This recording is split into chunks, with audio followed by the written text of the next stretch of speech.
Kita ngomong masalah kekerasan, ini identik dengan bullying. Dan bullying ini akhir-akhir ini kembali viral kan di salah satu sekolah di Indonesia. Betul. Sekolahnya nggak negeri, Neng. Sekolahnya international school. Yes. What do you think? Ya itu membuktikan sebenarnya sekolah dimanapun, ya kan, itu balik lagi ke individu. Tapi ini, bullying itu tuh juga multifaktorial. Nggak cuman karena misalnya orang tuanya lalai, atau sekolahnya, atau tempat tinggalnya, itu banyak gitu loh.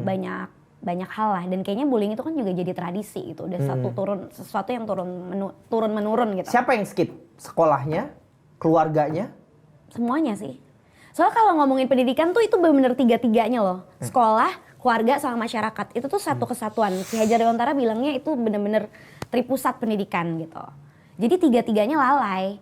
Nah, kalau kita ngomongin kekerasan itu sendiri ya, kadang-kadang orang tuh melakukan itu karena kalau anak-anak ya, they simply don't know itu adalah kekerasan. Okay. Jadi perlu edukasi dulu jenis-jenis kekerasan tuh apa aja gitu.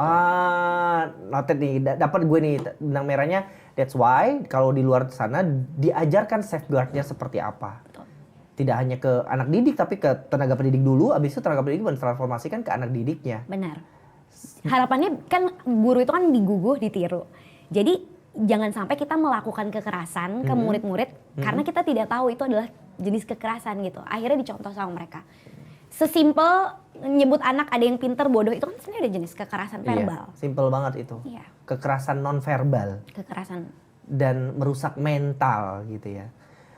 Duh, gue punya pengalaman yang gak enak lagi soal itu. Tapi ya udahlah ya, jangan ngomong gue lagi. Tapi lo selama jadi tenaga pengajar punya pengalaman dalam menangani kasus bullying atau yang menurut lo hal-hal yang kayak gini tuh gak perlu terjadi di negara ini sebenarnya? Sering banget. Soalnya gini, mungkin aku bicara di SD negeri gitu ya, yang mana di tempatku bahkan di Jakarta mereka tuh datang banyak banget dari keluarga broken home. I see. Dan bukan hanya broken home, kadang juga ada orang tuanya yang kriminal, gitu loh. Ada yang terus kemudian di rumah tempat tinggalnya mereka juga kayak sarang narkoba. Ngomongnya di rumah mamanya tuh yang kayak ngata-ngatain dia dan segala macam. Ngata-ngatainnya tuh udah ngata-ngatain yang level parah banget gitu. Ya udah, jadi ya itu mereka udah mendapatkan kekerasan dari di rumah ya. Udah pasti mereka akan melakukan itu di sekolah. Beb, kalau ngatain nama bapak tuh bullying gak sih? Ngaku lo, pasti lo pernah kan zaman sekolah? Pernah lo? Pernah kan? Coba deh, bullying itu atau kekerasan itu kenapa sih? Maksudnya kita bisa bilang itu kekerasan kalau apa? Kalau Kan itu kan pasti menyakiti. Ya, exactly, menyakiti ya kan. Jadi itu yang perlu ditekanin dulu di kelas. Jadi tuh biasanya aku selalu mulai dengan kesepakatan. Ngomongin bullying, kamu merasa sakit hati ketika apa nih? Kita list dulu. Oh, kalau ternyata diomongin nama bapak kamu ternyata sakit hati ya berarti itu kekerasan. Berarti kita nggak boleh nih melakukan ini di kelas. Enaknya apa ketika udah bangun kesepakatan kelas, kalau ada anak-anak yang lupa atau melanggar, nasihatinnya tuh enak banget. Kamu inget gak kan kita udah sepakat nih apa aja ya waktu itu kesepakatannya. Jadi gak merasa seperti aku yang menghukum dalam tanda kutip atau jadi orang yang paling berkuasa mau kayak ngapa-ngapain dia gitu. Jadi kayak merasa superior atau inferior. Ini salah ini enggak gitu. Apa bedanya akhirnya lo sama yang lain-lain kan gitu. Itu cara lo untuk menyadarkan bahwa ini bullying atau enggak. Ada cara lain lagi gak yang selain yang biasa lo aplikasikan di dalam sehari-hari lo mengajar? Selalu ada ruang buat kita mengapresiasi sesuatu. Jadi misalnya kayak setelah selesai belajar itu aku akan contohin ke mereka untuk mengucapkan terima kasih sama kebaikan-kebaikan yang udah temennya lakuin. Aku akan mulai dulu misalnya aku kayak makasih ya, misalnya aku sebut nih satu nama muridku. Tadi kamu udah bantu ibu hapus papan tulis di kelas tanpa ibu suruh gitu.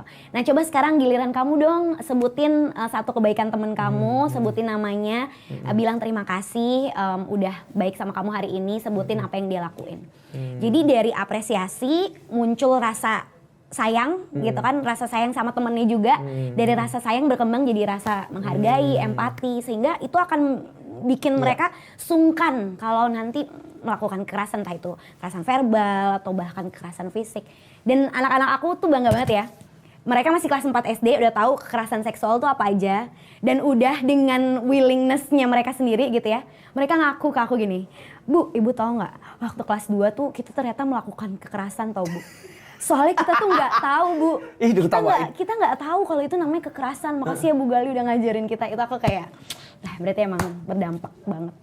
Iya, works. Ternyata apa yang diajarkan sama Gali nggak sia-sia. Dan ya nggak semua anak sekolah akhirnya punya privilege itu sebenarnya. Dan akhirnya mereka jadi bisa berani speak up ketika digituin sama orang tuanya. Aku selalu bilang itu hak kamu untuk bilang kalau kamu nggak suka, karena kamu tahu itu namanya kekerasan. Jadi sekarang udah sering banget ada yang lapor, misalnya dapat kekerasan seksual atau apa ya dari kakak kelasnya atau dari orang-orang itu. Dan aku tuh seneng, kenapa? Karena mereka jadi tahu gitu, mereka tuh punya otoritas terhadap tubuhnya gitu. Keren banget gak sih? Kayak bayangin kalau semua anak dari SD tuh udah berpikiran kayak gitu, pasti mereka akan aman gitu kan.